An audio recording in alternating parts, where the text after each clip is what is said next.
흰밥을 먹으라고 하는데 신부정이 있을 때 오히려 저희는 현미를 먹으라고요. 네.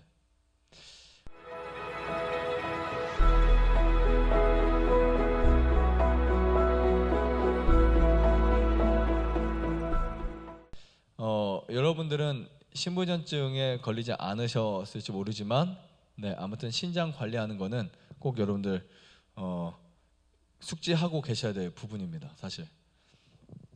자, 약물 사용에 대해서 우리가 약을 사용하면 일반적으로 간이 안 좋아진다 그러죠.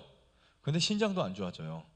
그래서 특히 여성분들 유방암에 걸리면 호르몬 억제제를 사용하고 남자분들 전립선암에 걸리면 여성 호르몬을 막 주입하고 그러잖아요. 그렇죠? 남성 호르몬 억제하고. 자, 그때 문제가 신장이 망가집니다.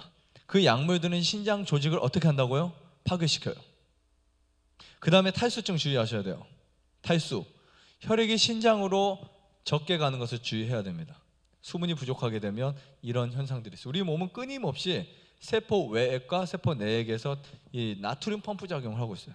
그래서 뭐를 맞추고 있어요? 수분의 손실을 막고 그 다음에 수분의 과다를 막아요. 그게 많으면 보내고 적으면 붙잡아주고 있는 삼투압 작용과 그 다음에 또 배설, 이뇨작용을 함께 합니다.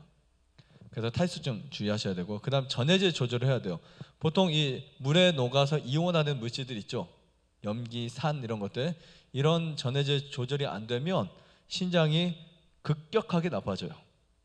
이거를 조절하기 위해서 필요한 것들이 물, 미네랄, 영양소들, 영양 과다 부족을 주의해야 돼요. 단백질이 부족해도 안 되고 단백질이 과다해도 안 되고 영양들이 충분히 있어야 되지만 과하거나 부족한 거 좋지 않습니다. 그래서 참고로 신부전증이 있을 때, 고혈압이 있을 때, 당뇨가 있을 때는 임신은 좋지 않다. 이거 기억하시면 좋을 것 같고요. 자, 신부전증을 늦추는 방법. 늦추는 방법. 자, 우리가 보통 이제 주변에 한국의 신부전증에 걸린 사람들이 되게 늘어나고 있어요. 아주 많아지고 있다고요. 그때 이제 할 수 있는 게 있습니다. 혈압을 조절하는 거예요. 신부전증에 있으면 가장 먼저 해야 될 거, 그리고 가장 먼저 손쉽게 할 수 있는 게 혈압을 조절하는 거거든요. 혈압은 무엇으로 조절할 수 있다? 음식으로 조절할 수 있다. 음식. 충분히 가능합니다. 그래서 혈압이 높으면 신장이 빠르게 망가져요.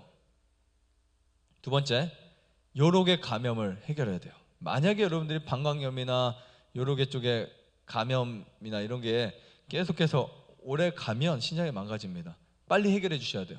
그것이 급성이나 너무 심하게 오면 때로는 우리가 그것을 빠른 방향으로 해결해 주기도 하고, 그래서 그것을 좀 유지해야 되는데, 사실 신우신염, 요도염, 방광염들 되게 주의해야 할 염증들입니다. 그런데 언제 흔히 걸리냐? 몸이 피곤하고 힘들 때, 여성분들 특별히 면역력이 떨어지고 그때 이제 걸립니다. 그런데 이제 이게 걸려가지고 한번 끝나면 되는데 자꾸 힘들기만 하면 이제 계속 걸리는 분들이 있어요. 그런 분들 있어요, 없어요? 주변에 보면은 자꾸 방광이 너무 아픈 분들 계속 있거든요. 그런 분들은 달고 사세요. 낫는 기간이 있지만 또 재봐야 되고 낫고 재봐야 되고, 암도 아닌데 그런 분들은 신부전증을 정말 주의하셔야 돼요. 그래서 직접적인 요인이 될 수 있기 때문에 이 원인이 뭔지를 찾아보셔야 됩니다. 그래서 저는 이때 말씀드리고 싶은 거, 평소에 물을 많이 드세요. 신장이 나빠지기 전에 물을 충분히 드셔야 돼요. 그래서 신장을 깨끗하게 하실 필요가 있습니다. 자, 세 번째, 요산혈증을 피해야 되는데요. 요산치가 높으면 신부전에 또 위험합니다. 근데 반대로 신장이 나빠지면 요산 수치가 또 올라가거든요. 그래서 요산이 뭐가 많은지를 보면 식물성은 그래도 조절이 됩니다. 근데 어패류나 고단백, 우유, 계란 이런 육류들, 이런 거는 요산 수치를 굉장히 많이 높여줘요. 그 다음에 정상 혈당 유지해야 돼요. 혈당 조절은 절대적입니다. 그래서 병원에서는 흰밥을 먹으라고 하는데 신부정이 있을 때 오히려 저희는 현미를 먹으라고요. 사실 엽산이 많이 들어있는 곳이 어딘 줄 아세요? 채소 많이 들어있죠. 병원에서는 생채소나 이런 야채들 못 먹게 하죠. 신부전에 걸리면. 근데 큰일 납니다. 적당히, 많이는 안 되지만 적당히 먹어주셔야 돼요. 그래야 그 엽산이 피를 깨끗하게 만들어줘요. 순간적으로 우리가 어떤 수치를 중심으로 해서 음식을 섭취하게 되면요, 신장에 문제가 됐을 때 먹을 거는요 별로 없어요. 고기하고 흰밥밖에 없어요. 고기하고 흰밥밖에 없어요. 그런데 그렇게 해서 식생활을 해온 사람들의 결과는 대부분 투석을 중단하거나 횟수를 중단하지 않고 더 늘려나가서 결국은 사망하게 돼요. 결국은요. 그러나 흰밥이 아닌 현미를 섭취하게 되면 혈당을 조절해 주기 때문에 결국 신장을 회복시키는데 도움이 된다, 이렇게 보시면 됩니다.